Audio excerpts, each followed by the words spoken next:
Aujourd'hui, magnifique journée de neige.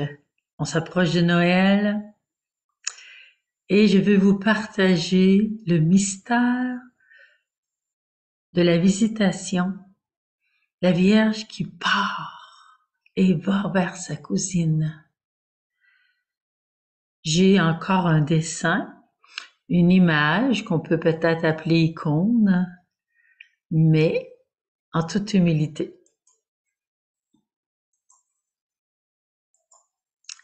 Alors, la Vierge, hier, nous avons vu, elle a reçu la visitation de l'ange. L'ange lui annonce la grande nouvelle qu'un Dieu se fait homme en elle. Elle croit, elle dit oui. Mais est-ce qu'elle va rester dans son petit nid douillet de Nazareth, dans sa petite maison, ou bien si elle va courir vers sa cousine Élisabeth pour lui partager son grand bonheur? Bien, on sait que la Vierge est remplie de Dieu à ce moment-là et elle appartient déjà à Joseph. Elle est fiancée à Joseph, promise comme épouse. Chez les Juifs, elle est comme déjà son épouse, mais elle n'habite pas encore chez Joseph. Il manque encore une cérémonie. Donc, Marie, certainement, elle est envahie de l'esprit d'amour et cet esprit la pousse à aller vers sa cousine Élisabeth, qui elle est âgée. On sait que c'est déjà difficile d'être enceinte pour une femme qui a 30 ans, 40 ans, mais elle a peut-être 50 ans si on parle de notre âge d'or à nous à 50 ans. Donc on l'a dit âgée dans sa vieillesse. Puis Marie, elle, demande donc probablement à Joseph sa bénédiction pour aller à Encarine. Donc, une distance à peu près de, pour moi, je l'ai faite en autobus, 1 heure et demie, 2 heures.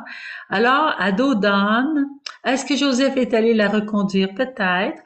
Ils se sont joints à un groupe et puis ils ont voyagé donc. Et ce n'est pas le grand confort. Marie quitte comme Abraham a quitté son pays, quitte sa petite maison.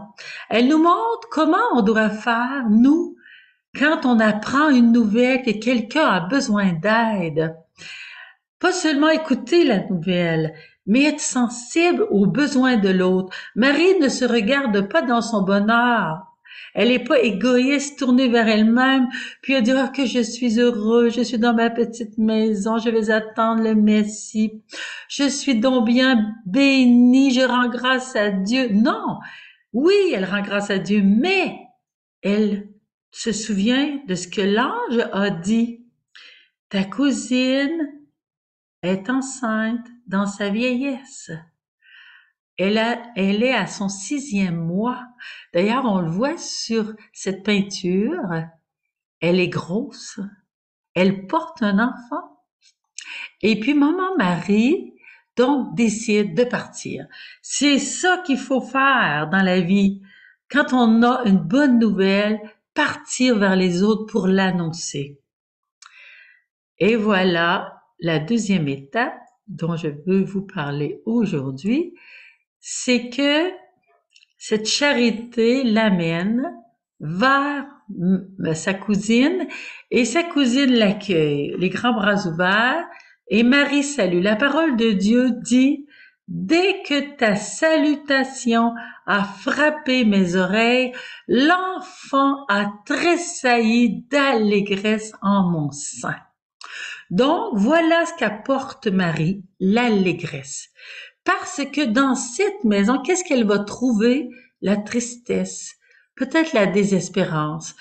Dernièrement, en priant dans une chapelle devant une statue de la Vierge Marie, on appelle cette statue celle qui nous parle. C'était simplement la Vierge du Cap de la Madeleine qui était dans une petite chapelle à Saint-Éloi. Et la Vierge m'a vraiment parlé. Je me disais en dedans, emmène-moi dans les familles. Mais comment faire, Marie? Alors, on a fait un triduum et puis ensuite, on a apporté une Vierge pèlerine et Marie est partie dans les familles. Alors, quand on accueille Marie dans la famille, dans notre maison, qu'est-ce que Marie peut faire? Elle peut nous redonner la joie. Parce que chez Élisabeth, il y avait non seulement la fatigue, la difficulté de l'enfantement, mais il y avait aussi son mari qui lui avait reçu l'annonce de l'ange Gabriel, mais dans le temple, pendant qu'il officiait parce qu'il était prêtre. Mais lui, entendant que sa femme deviendrait mère, il ne l'a pas cru. Pourquoi? Parce qu'il avait beaucoup souffert. Sa femme aussi avait beaucoup souffert. Ils avaient honte parce qu'ils croyaient qu'ils n'avaient pas eu la bénédiction de Dieu sur leur vie, n'ayant pas d'enfant. Elle était stérile et c'était la grande douleur d'Élisabeth et Zacharie.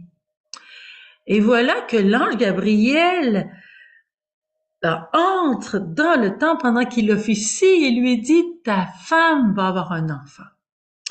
Mais son cœur s'était endurci dans la désespérance, dans la tristesse. Oh, il y a rien de bon pour nous, pour nous. C'est pas pour nous la joie de l'enfant. C'est pas pour nous. Combien de fois on se dit ça, nous autres? C'est pas pour nous la guérison. C'est pas pour nous la résurrection.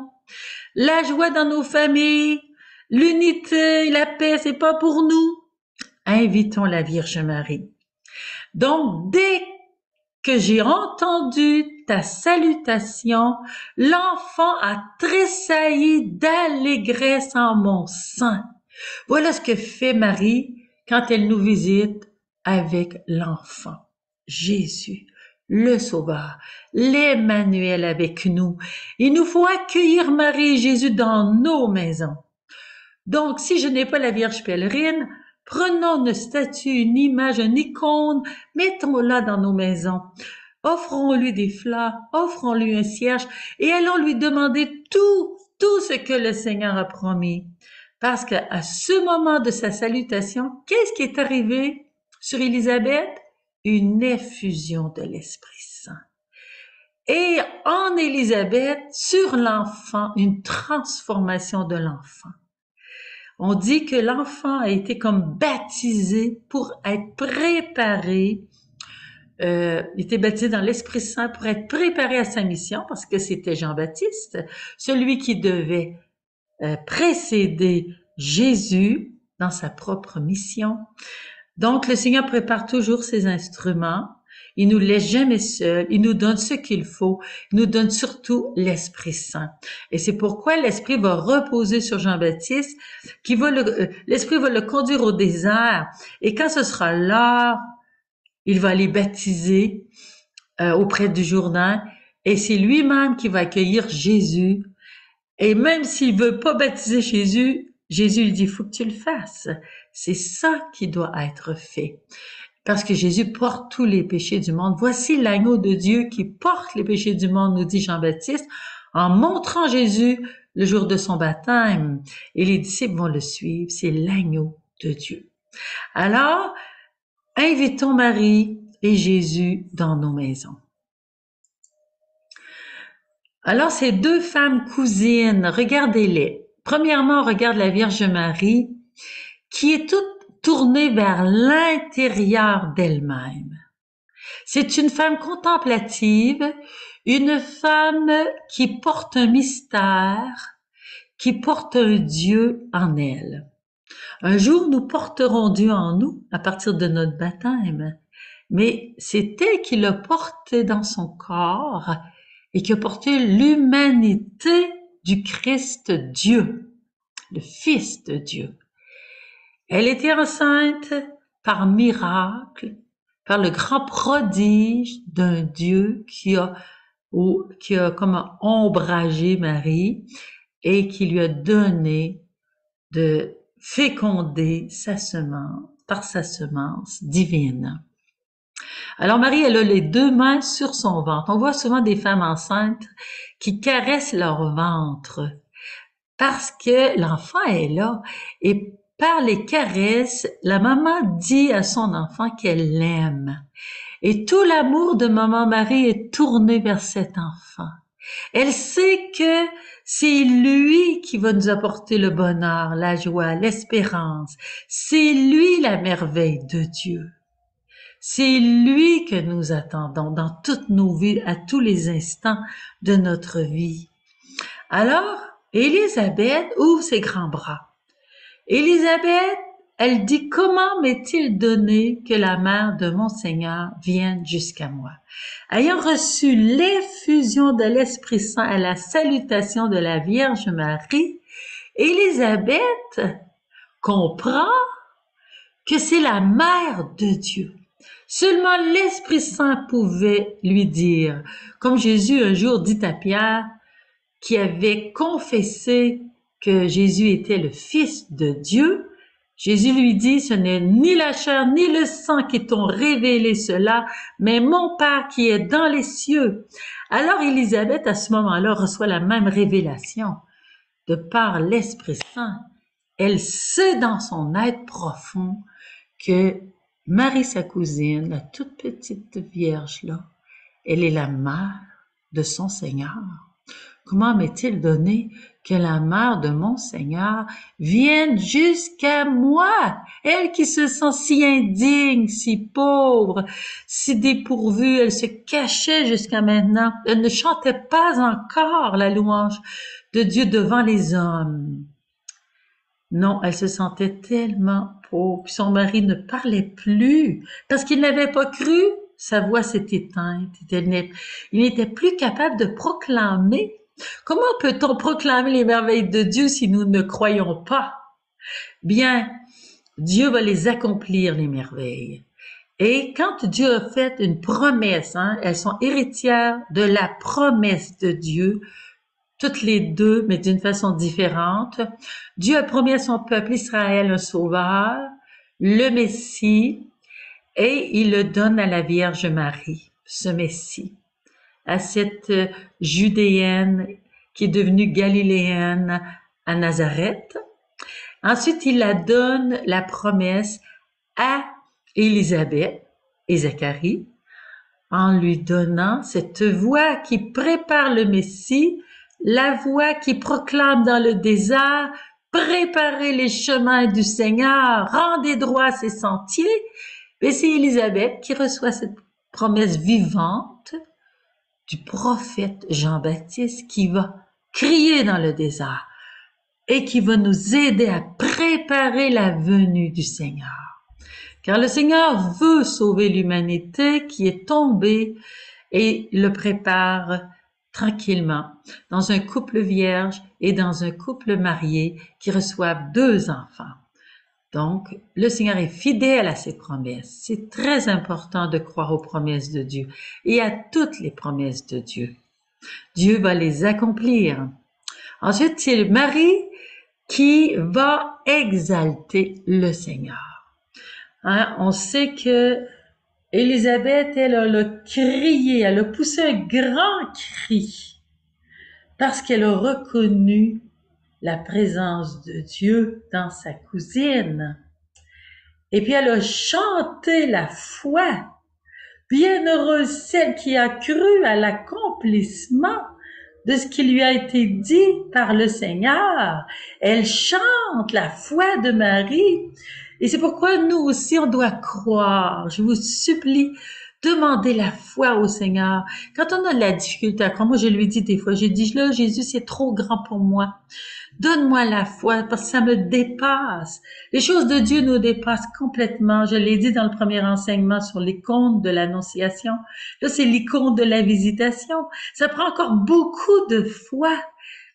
La foi nous connecte avec les choses de Dieu. Et les choses de Dieu, c'est des choses impossibles pour notre humanité.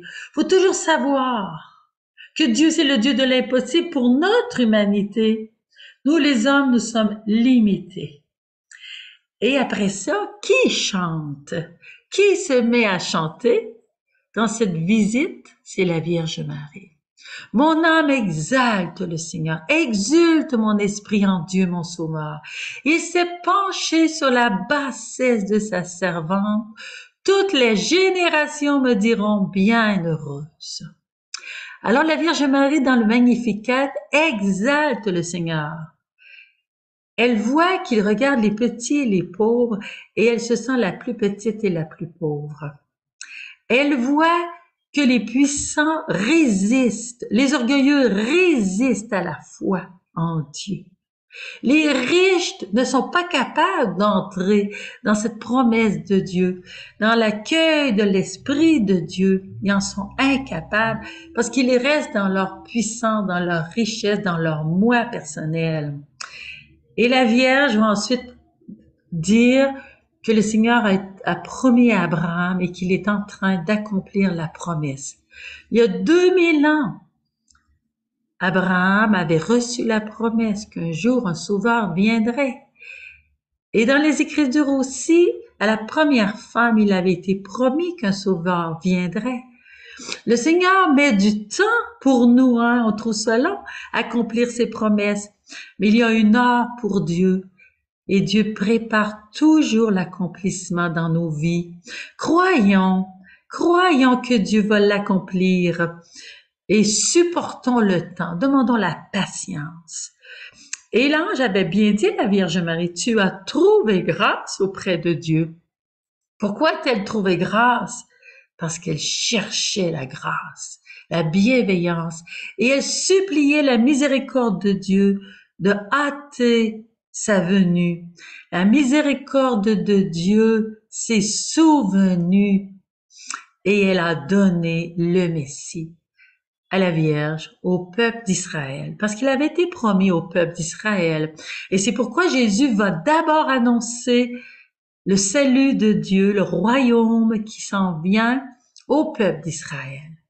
Et après ça, les païens y entreront. Nous en sommes. Alors, continuons dans le Magnificat et dans la joie. Croyons que Dieu fera des merveilles en nous et pour nous, pour nos familles, pour nos maisons. Alors, je vous salue. Que le Seigneur vous bénisse et vous garde dans cette belle préparation de Noël. Au revoir.